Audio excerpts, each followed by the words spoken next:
Hello students, हम आप लोगों को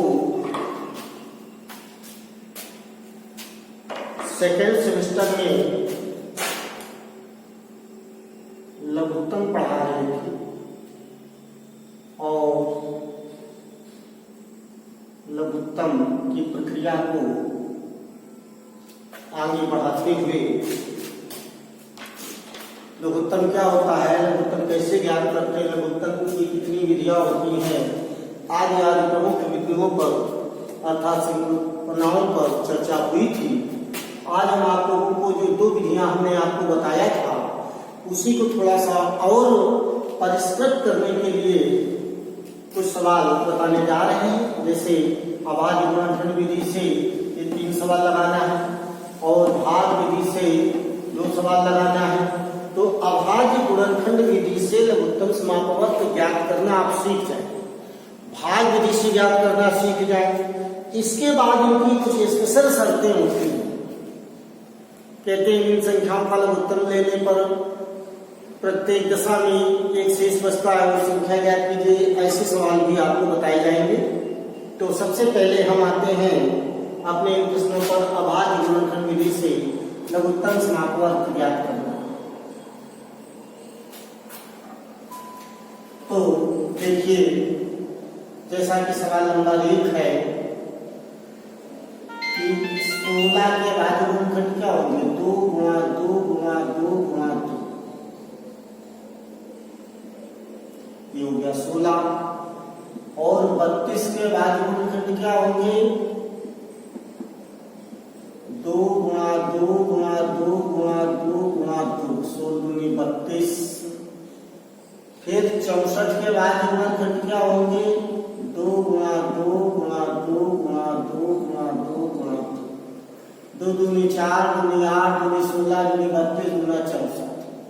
फिर 128 के अभाज्य गुणनखंड 2 गुणा 2 गुणा 2 गुणा 2 गुणा 2 गुणा 2, 2 दूनी 4 दूनी 8 दूनी 16 दूनी 32 गुणा 64 दूनी 128।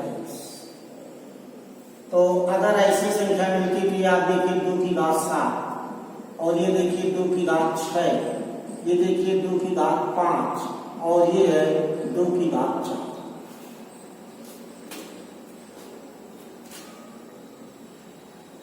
तो 16 कामा 32 कामा 64 कामा 128 का अभीष्ट लासा बराबर 2 की घात 7 यानी कि 128। तो इसको आप थोड़ा सा समझ लीजिए। क्या होता है कि हमने 16 के अभाज्य गुणनखंड कर दिए, तो 2 गुणा 2 गुणा 2 गुणा 2, 2 की घात 4, इस प्रकार से हमने सबके कर दिए। तो इनका जो अभीष्ट लासा आया लघुत्तम समापवर्त है, तो वो 2 की घात 7। तो 2 की घात 7 क्यों आया, क्योंकि आप देखिए कि यहां 2 की सबसे ज्यादा बार आवृत्ति होती है, तो 2 की 7 बार आवृत्ति है, तो 2 की घात 7 माने 128। तो इस प्रकार से लघुत्तम आपको 128 प्राप्त हो गया। तो लघुत्तम हमने आपको बताया था जितने भी हमारे अभाज्य गुणनखंड होते हैं उनमें से सबसे अधिक आवृत्ति जिन जिन अभाज्य गुणनखंडों की होती है उनको हम शामिल करा देते हैं। ये बात हमारी दूसरे उदाहरणों से और स्पष्ट होने जा रही है। देखिए,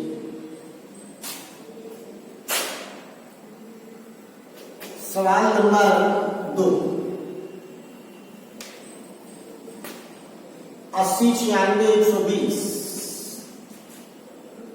तो 80 को आप लिख सकते हैं 2 गुणा 2 गुणा 2 और गुणा 2 और गुणा 2 दूनी 4 दूनी 8 दूनी 16 95 80। इसके बाद 96 हो गया 2 गुणा 2 गुणा 2 गुणा 2 और गुणा 2, 2 दूनी 4 दूनी 8 दूनी 16 दूनी 32 96। इसके बाद 120 120 होता है 2 गुणा 2 गुणा 2 गुणा 3 गुणा 5, 2 दूनी 4 यानी 12, 2 दूनी 4 दूनी 8 होता 24, 24 पंची 120। तो आप देखिए यहाँ पर 2 अधिकतम 4 बार है, यहाँ पर 2 अधिकतम 5 बार है, यहाँ पर 2 अधिकतम 3 बार है। तो आप कह सकते हो, क्या कह सकते हो कि 80 2 की घात 4 गुणा 5 की घात 3, और 96 को आप कह सकते हो 2 की घात 5 गुणा 3 की घात 3। 120 को आप कह सकते हो 2 की घात 3 गुणा 3 की घात 1 गुणा 5 की घात 3। तो अब आप देखिए आपकी पिछले प्रश्न से संबंधित बात बिल्कुल क्लियर हो जाएगी। अभीष्ट लघुत्तम समापवर्त बराबर, देखिए 2 की अधिकतम घात वाला पद 2 की घात 5 माने सबसे ज्यादा बार 2 की आवृत्ति है। इसके बाद 3, तो 3 की यहाँ पर 5 है, 3 नहीं, यहाँ पर 3 है, यहाँ 3 है, तो 3 की जो है सबसे ज्यादा एक ही पावर है। और 5 की एक बार यहाँ नहीं है, तो एक बार 5 की पावर। तो ये हो गया 2 की घात 5 का मतलब होता है 32, 3 गुणा 5, तो ये हो जाएगा 32 गुणा 5 15, 15 दूनी 30, हाथ लगे 3, 15 दूनी 30, हाथ लगे 3, और 15 किया 45, और ये हो गया 48, 45 3 48। तो पुनः एक बार आप लोग ध्यान दें कि हमने 80 के बाद गुणनखंड किए, 96 की किए, 120 की। आप इसको अगर घातों के रूप में लिखना चाहते हैं तो ये लिखिए। अभीष्ट लघुत्तम क्या होता है, जिस पद की अधिकतम घातें, देखिए 2 की अधिकतम घातें 5 है, 2 की अधिकतम घात 5 गुणा 3 की अधिकतम घात एक ही है। यहाँ पर 3 की गुणा 3 की घात 0 लिख सकते हो, अगर कुछ नहीं है आप समझने के लिए, तो 3 की घात 0, तो यहाँ 3 की घात 0, यहाँ 3 की घात 1 है, यहाँ 3 की घात 1 है, तो अधिकतम घात 3 की घात 1 है। यहाँ 5 की घात 1, यहाँ 5 की घात 1, यहाँ 5 की घात 0 समझ लो, तो यहाँ 5 की घात 1 है। तो अधिकतम घात को शामिल करा लिया लघुत्तम में, तो ये हो गया 5 की 15, और ये 2 घात 5 मतलब 32, 5 की 15 दूनी 30, यहाँ से लगे 3, और 15 किया 45, और 3 48। इस प्रकार से इसका लघुत्तम 48 प्राप्त हुआ। इसी क्रम में आप जो है एक और सवाल समझिए। सवाल नंबर 3, सवाल नंबर 3 में है आपका 44 36 16। 44 के जो गुणनखंड होंगे वो होंगे 2 गुणा 2 गुणा 11, 2 दूनी 4 और 11 चौके 44। इसके बाद 36, तो 36 में क्या है कि 2 गुणा 2 गुणा 2 दूनी 4 यानी 12 यानी 36। इसके बाद 16, 16 का मतलब हो गया 2 गुणा 2 गुणा 2 गुणा 2। तो लघुत्तम क्या हो गया, लघुत्तम समापवर्त 2 अधिकतम 4 बार आया है, तो आप तुरंत इसको 2 अधिकतम 4 बार वाला समझ। 3 अधिकतम 2 बार आया है, और 11 अधिकतम 1 बार आया है। चलिए 2 दूनी 4 दूनी 8 दूनी 16, 3 प्रकार 9 गुणते 11, 16 दूनिया 144, 9 छाक 54, हंसी लगी 5, 9 एकम 9, 9 5 14 गुणा 11। अब आप देखिए 11 चौको 44, हंसी लगे 4, 11 चौको 44, 44 4 48, हंसी लगे 4, 11 एकम 11 4 15, 1584। ये आपका आंसर। इस प्रकार से 1584 44 36 16, तो 44 ने गुणनखंड कर दिए, 36 ने कर दिए, 16 ने कर दिए, सबके बाद गुणनखंड हो गए। और लासा कितना हो गया, तो यहाँ 4 बार है तो 4 बार आ गया, यहाँ 2 बार था, यहाँ 2 बार था, एक कम था, अधिकतम आवृत्ति वाला लेते, ये 3 2 बार तो 2 बार, 11 एक बार पूरे का पूरा कर लिया। 1584 इसका लासा प्राप्त हुआ। अब आप देखिए भाग विधि से लासा कैसे ज्ञात करते हैं। तो भाग विधि से आपसे कुछ सवाल है, तो भाग विधि से लघुत्तम समापवर्ग कैसे ज्ञात करेंगे। जैसे सवाल 16, 24, 36, 54 आप क्रम से लिख लीजिए। 16, 24, 36, 54 ये। अब सबसे पहले सबसे छोटी अभाज्य संख्या 2 से भाग, तो 2 से भाग दे दीजिए। 8, 1, 2, 1, 8, 27। आप 2 से भाग दे दीजिए। 2, 4, 6, 9, 27। आप जानते हैं कि इसमें भाग नहीं जाता, उसको वही संख्या पूरी वैसे उतार देते हैं। इसके बाद 2 से 3, 9, 27। फिर 2 से, अब 3 से, फिर 3 से, फिर 3 से, आखिरी सब में एक आ गया। देखिए 1, 1, 1, 1 ये लघुत्तम समापवर्ग ये गुणनखंड हो गए। तो लघुत्तम समापवर्ग के बराबर 2, 4, 3, 3 बार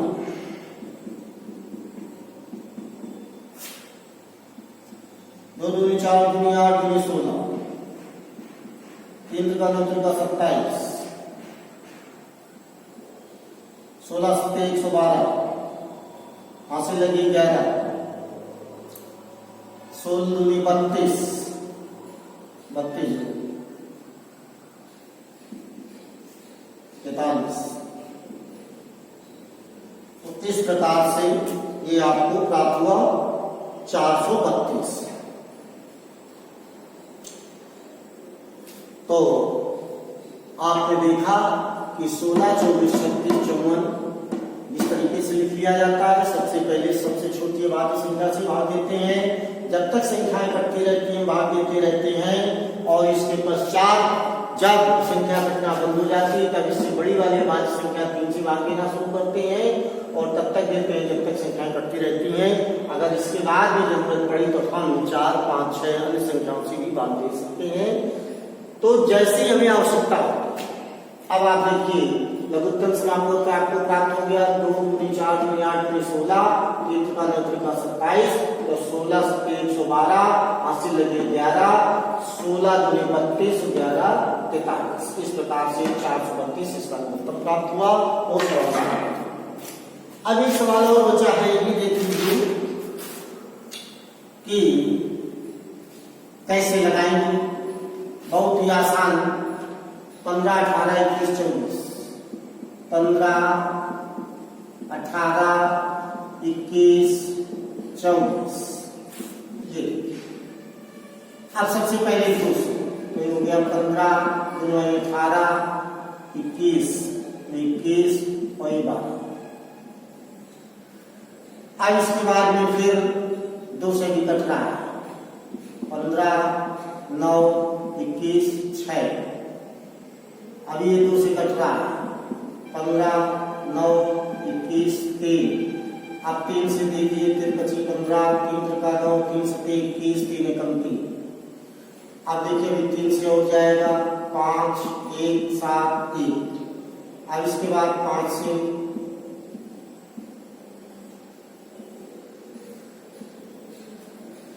अब इसके बाद 7 से ये। तो अब आप देख सकते हैं कि हमारा लघुत्तम समापवर्ग कितना प्राप्त हो जाएगा। अभीष्ट लघुत्तम समापवर्ग बराबर 2, 2, 2, 3 बार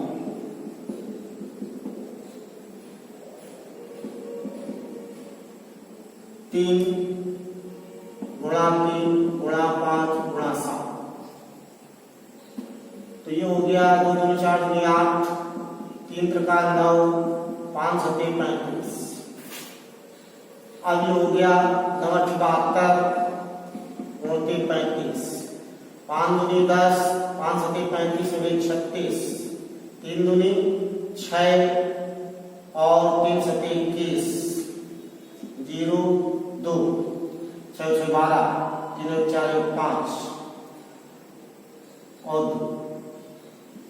तो लघुत्तम आ गया 2520। तो आपने देखा कि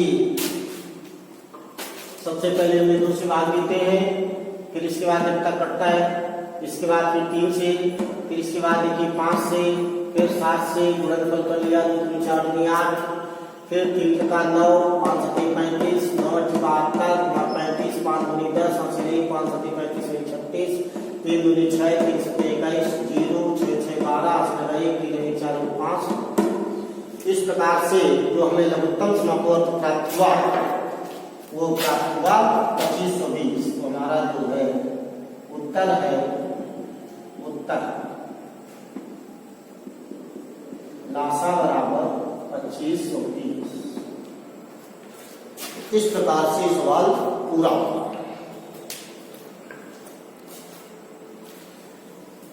तो इससे संबंधित सवाल आप लोगों को अपनी अभ्यास पुस्तिका से 10 15 सवाल खूब अभ्यास कर लीजिए, अच्छी तरीके से लगा लीजिए। और अगले दिन में हम इनके स्पेशल कंडीशन से संबंधित सवाल हल करेंगे। तब तक के लिए हम अपनी वाणी को विराम देते हैं, फिर मिलेंगे।